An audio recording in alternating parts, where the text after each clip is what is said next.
Early in the morning of April 19th, 1775, the militia are called out from all over the region. As they gather, Prince Estabrook is standing guard outside the Buckman Tavern.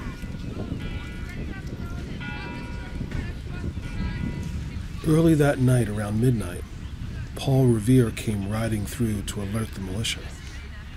Captain Parker met the men on the town green. The parson, Reverend Clark, gave them an inspirational message before the captain dismissed them. "Those that live far away," he said, "should stay in the tavern, but if you live close by, go home and be prepared to answer the call." Even though Prince Estabrook was a slave to the Estabrook family who lived in town, it was he who was on the roster as a member of the company, not his master. So when the alarm came for the militia to muster, he mustered with them.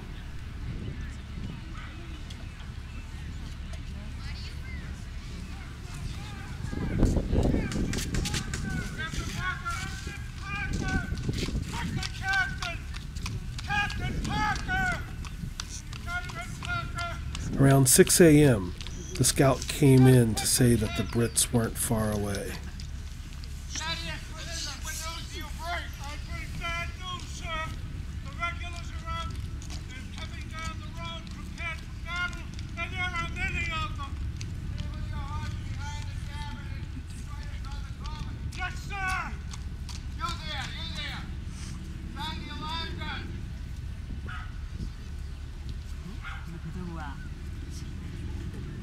The captain called for a warning shot to assemble the men on the green.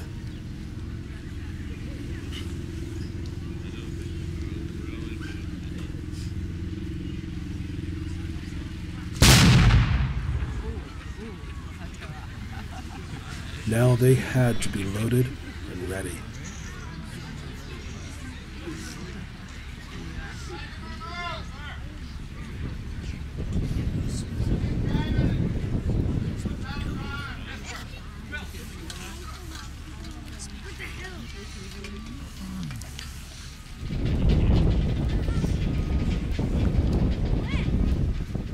The commander gave the command, "Don't fire unless fired upon."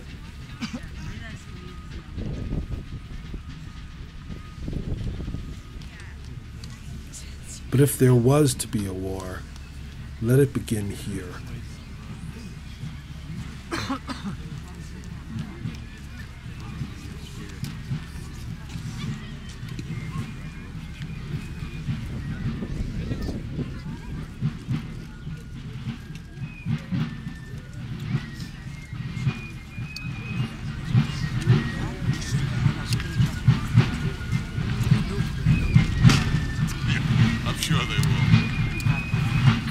The British came marching in with fixed bayonets, and they were awesome. Bright red coats, brass buttons, shiny black boots.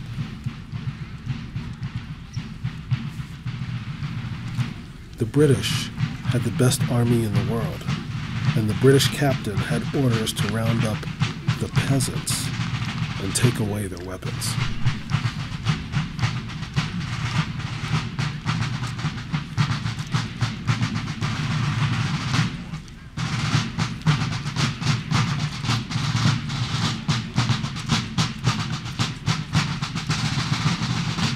The British Army was the authority, representing the king.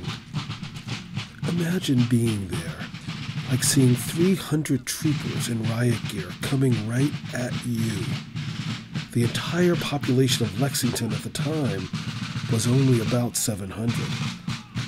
The militia numbered 77, and they were probably scared out of their minds.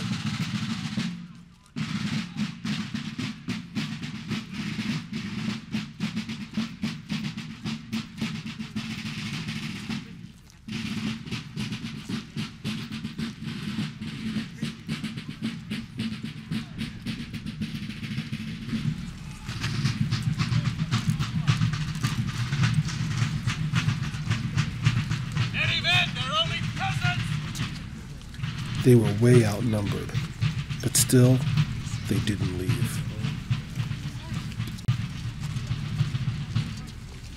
The British officer told them to disperse, but the Minutemen didn't move. The British officer said, "You damned rebels, why don't you lay down your arms?" "You won't have my gun," they said. The redcoats started marching toward the militia with fixed bayonets, and someone off to the side fired a gun.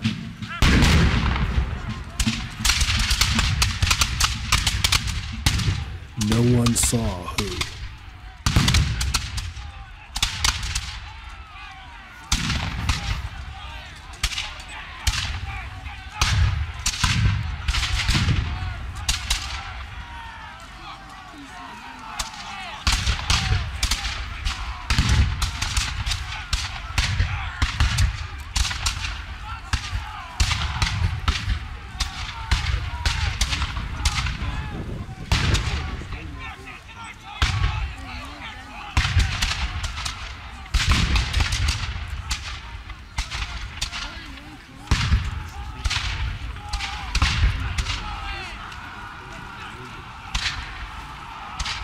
The British captain temporarily lost control of his men.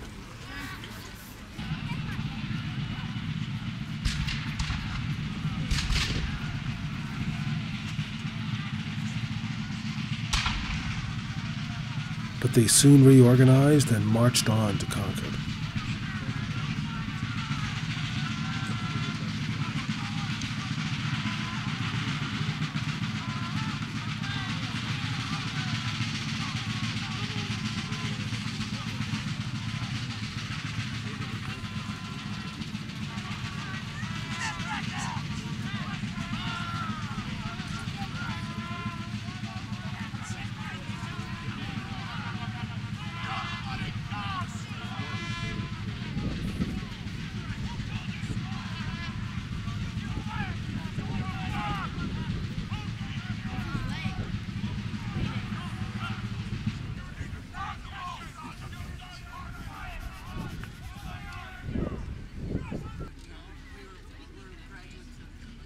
"18 Minutemen were shot, 9 just wounded,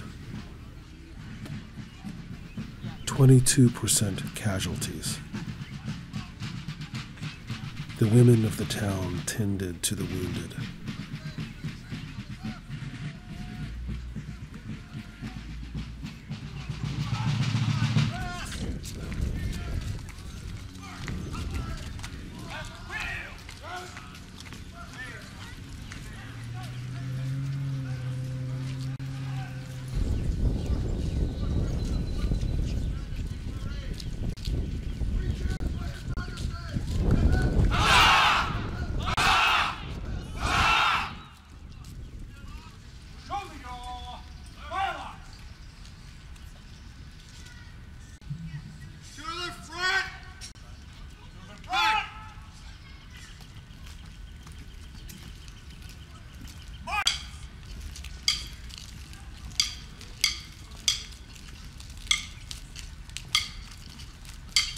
Prince Estabrook got hit in the left shoulder, but survived.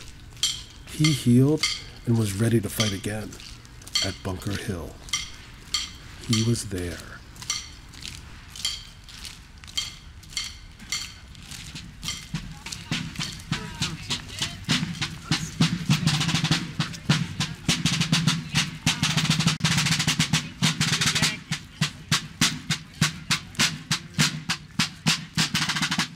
There were about a dozen slaves in Lexington at the time.